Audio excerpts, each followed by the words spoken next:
All right, welcome. Let's get started. First of all, welcome you to the second webinar on the truth about coconut oil. My name is Jonas. In this session, we will talk about how saturated fat has to do with the truth about coconut oil. As I mentioned in the last webinar, coconut oil was deemed guilty by association with saturated fat because it contains 90% or more saturated fat.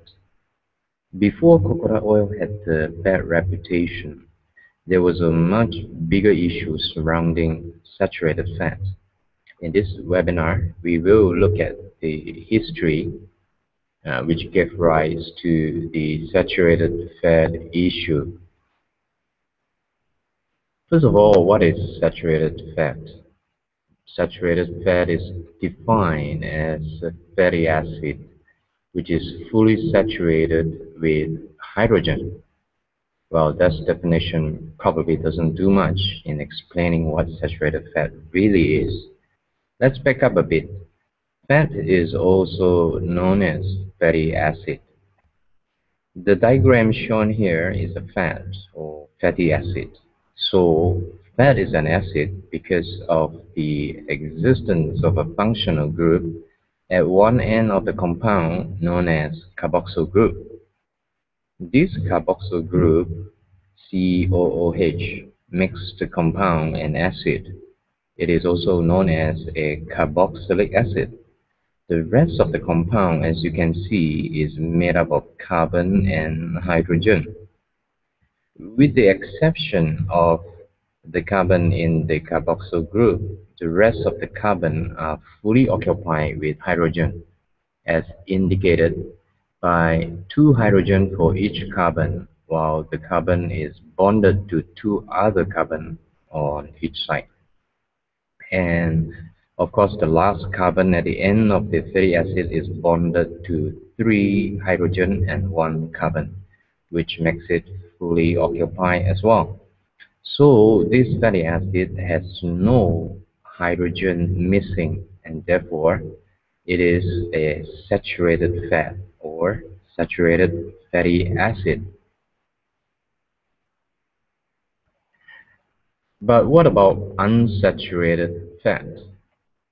If the fatty acid is not fully saturated with hydrogen, as shown in the compound, it is an unsaturated fat or fatty acid.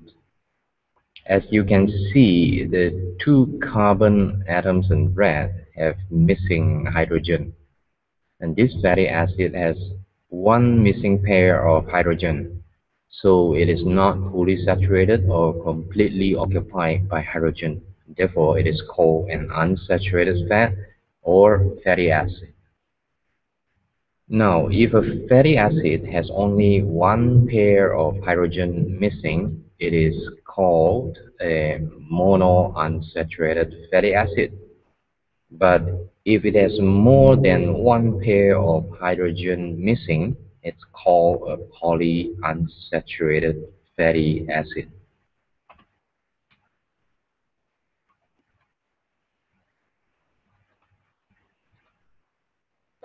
Now, what's the difference between saturated and unsaturated fatty acid?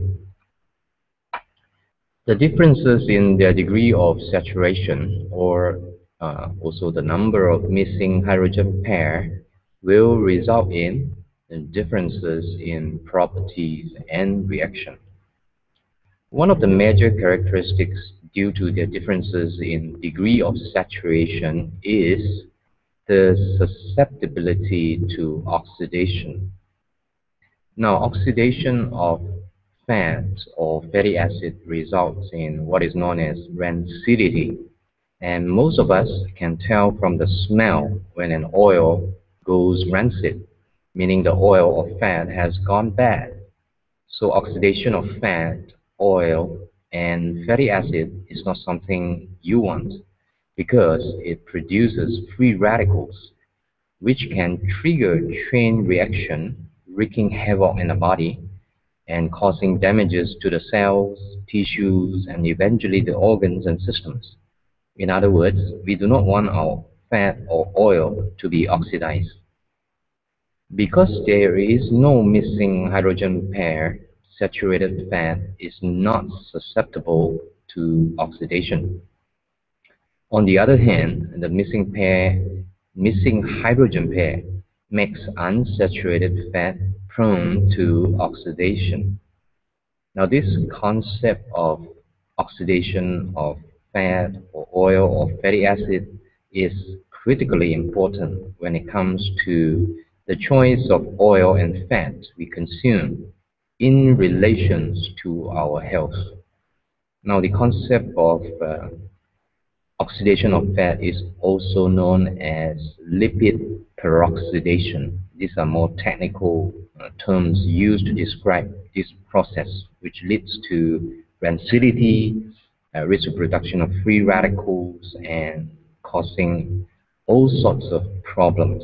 Modern research has shown that uh, oxidation of fat has been linked to uh, illnesses like cancer, heart disease, and so on and so forth. More and more disease has been identified to be linked to peroxidation or oxidation of fatty acid.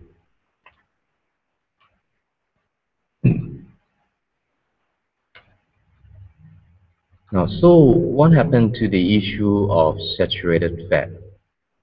Okay, now we need to go back in history. And in 1953, an American scientist by the name of Ansel Keys, who was a physiologist, published a study known as the six-country study. Now, Keys looked at the diet and fat consumption of various populations across 6 countries. He demonstrated in his study the correlation of deaths from heart disease and fat consumption in the 6 countries. Now, the 6 countries in his study, as indicated in this graph, were Japan, Italy, England and Wales, Australia, Canada, and the United States. His study indicated that as the people in the 6 countries consumed more fat, the number of deaths due to heart disease also increased. Therefore, he concluded that increased consumption of fat, particularly saturated fat, would increase the risk of deaths from heart disease. This is often known as the lipid hypothesis when we talk about saturated fat and heart disease. Excuse me. Now, Key scored a big with this study. In 1961, Times magazine featured Keys on the cover and published an article which said, "Saturated fat in the diet clogs arteries and causes heart disease."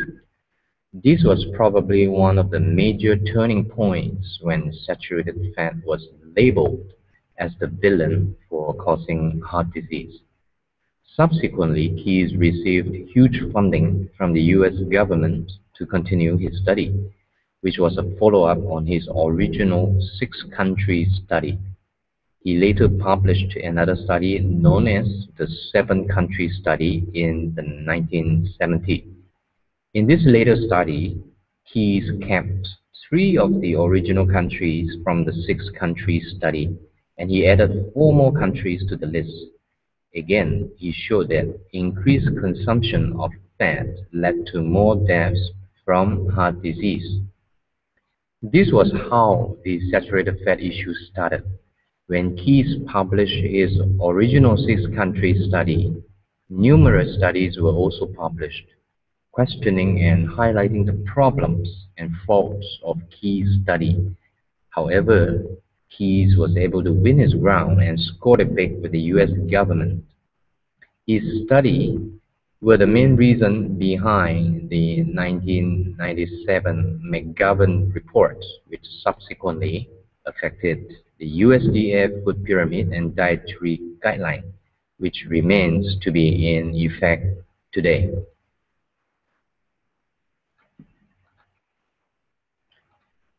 So what's wrong with key studies? Most literatures pointed to keys as the culprit for causing the misconceptions surrounding saturated fat. Well, according to Dr. Fred Kumarov, the scientist who discovered trans fats as the culprit of heart disease, Keyes admitted he was wrong about saturated fat shortly before he passed on. Dr. Fred Kumarov, who is 99 years old and still is active in doing research, he eats an egg every day. He also avoids trans fats in his diet and consumes saturated fat as opposed to the US dietary guidelines. Dr. Kumarov will be 100 years old in October this year, which is 2014. Anyway, let's look at what's wrong with Keyes' studies. Now, Keyes actually looked at 26 countries in his original 6-country study, but he picked only those 6 countries which fitted his hypothesis, the lipid hypothesis. In other words, he included only 6 countries which produced data that showed increased consumption of fat was correlated to increased number of deaths from heart disease. Other scientists at the time had reanalyzed Keyes' data and showed that if Keyes were to pick a different set of 6 countries, the result would show increased consumption of saturated fat led to reduced number of deaths from heart disease. As shown in this one, if Keyes were to pick Finland, Australia, Ireland, Switzerland, Germany, and Netherlands, the curve shows that the number of deaths reduced as the consumption of fat increased. And this one here, if you were to choose Israel, Austria, Switzerland, Germany, Netherlands, and Norway, again, the number of deaths from heart disease reduced as the consumption of fat increased. Now, essentially, Keyes manipulated the data to fit his hypothesis. This is what we often call junk science. Unfortunately, real science at the time was not able to overcome the publicity, media hype, commercial greed, and politics involved in the saturated fat issue. Despite scientists, nutritionists, and biochemists spoke out against the misconception. As a result, the idea of avoiding saturated fat began to take root in the public and in policymakers and in basically the world around us up until today. In our next webinar, we will continue to look into other historical events which helped put saturated fat, including coconut oil and cholesterol, into the coffin.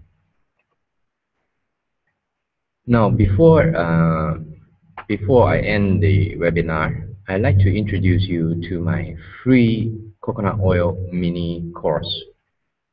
This course is delivered through emails. In this mini course, I address a wide range of topics related to the truth about coconut oil, as well as coconut oil benefits. So if you want to know more about the history of coconut oil, as well as the wide spectrum of benefits of coconut oil, I invite you to sign up for this free mini course. Just head on over to the website virgincoconutoilmalaysia.com and fill in your name and email. You will start receiving the free lessons in your email.